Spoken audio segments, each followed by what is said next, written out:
Hi everyone, it's Oksana, and today I wanted to show you how I make my favorite highlighter for my, under the eyebrow or like the inner corner. So like an eyeshadow highlighter, not like a face highlighter.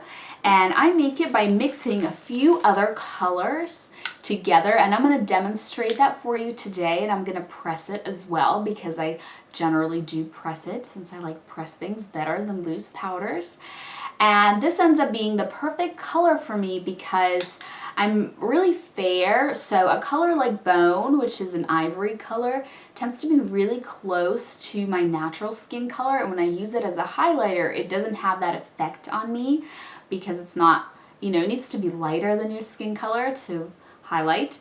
And I can use, just a white color, like this is Void from Silk Naturals, but it's too white and sometimes it just looks, it's like a very stark matte white. So what I do is I will show you guys how I mix these two together, and then I add to them this really gorgeous illuminating powder. It's called Close Up.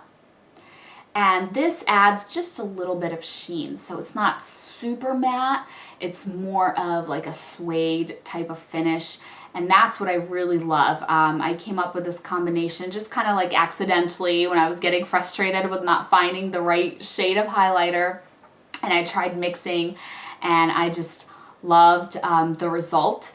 I used to use Shell. That works very well also, or I think I used Shell at one point, which is very similar to this color, just a tiny bit more yellow. But now I'm using Bone, and that's the demonstration that I'm going to do for you guys.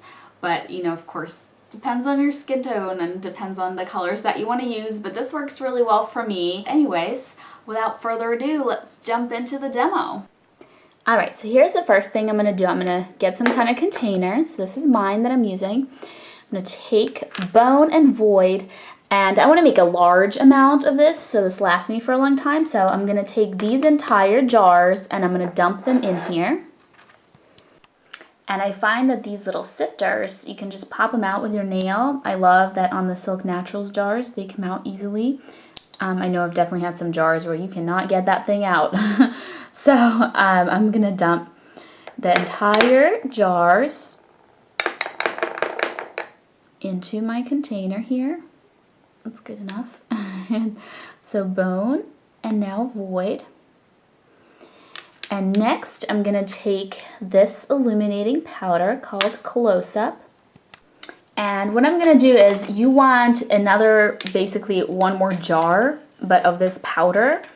And so you can try to just scoop the powder with the jar, or if you have some kind of tiny spoons like I do, then you can put the powder into the jar until your jar is full. This is probably, ooh, I just spilled everywhere. That's what I get for holding the camera with one hand and trying to do this all with my left hand. Alright, so I'm going to dump that in. And then if you have a little toothpick or just any little stick, this is what I'm using, my flosser, is you want to just kind of mix this, not super thoroughly, because when you're pressing it, you're kind of going to mix it some more. So it's just a, rough mixing. So that's good enough. Alright, so what I'm going to do for pressing it, if you don't want to press it, then, just obviously mix it a little more thoroughly and it's ready to go. I'm going to use rubbing alcohol and fractionated coconut oil. Now, generally mattes, I like to press with the Silk Naturals pressing medium, but this ends up being more of a suede, and I feel like the fractionated coconut oil works pretty well with it. So I'm going to do a lot of drops because it's a lot of product. 2, 3, 4, 5, 6, 7, 8, 9, 10, 11, 12, 13, 14, 15, 16, 17, 18, 19, 20, 21, 22, 23, I'm going to do 25 and 24, 25. All right. Now that you watched me count to 25, I'm going to add a splash of the rubbing alcohol into it. And this is one of those things that you just eyeball. I just kind of add a little bit and then I stir it. and then I add a little bit more until it's a nice consistency. Let me try and hold the camera with my left hand so that I can stir with my right here. Sorry if it's a little dark. I'm casting a shadow over it from the camera, so I'm just in my bathroom, so the lighting is, you know, bathroom lighting. This actually was a pretty good eyeballing because it's getting pretty moist. So I'm just gonna stir that up until it's, you know, all the same consistency. Right now I still have some dry powder here on the edges, on the walls of the jar or of the little bowl. This is actually a good consistency that I like. I like it to be a little softer than like the dry clay that a lot of people will press with. It just presses easier for me when it's a little softer, but you definitely don't want it to be soupy or super liquidy. So basically I'm just going to mix it a little bit more, and then I'm going to take this pan here. It's a nice big pan. These are the large rectangle pans from TKB Trading. And I'm going to take this little pressing thing that also, it came with it from TKB Trading. And I will show you guys how to press it. So I'm going to transfer this off camera just because I can't hold the camera and transfer it. Alright, so I put it all in, and I use that same little flosser toothpick thing to just kind of spread it around evenly.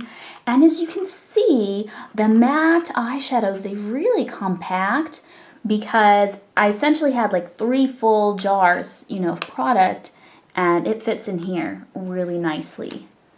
So it looked like, you know, it might be too much, but it really ends up not being too much once you wet it down. So then I'm putting on a paper towel, trying to find where the little thing is so I can press down. But yes, basically you want to press down, not necessarily as hard as you possibly can because it might make the product seep out the sides if you're pressing down ridiculously hard at first when it's still a little damp, but then towards the end you can start pressing down a little more firmly just in the beginning when you're getting that initial liquid out of there. I'm just trying to make sure it's in there. Sometimes it can be a little off-center. So it depends on how much liquid you added, the amount of times that you're going to need to do this.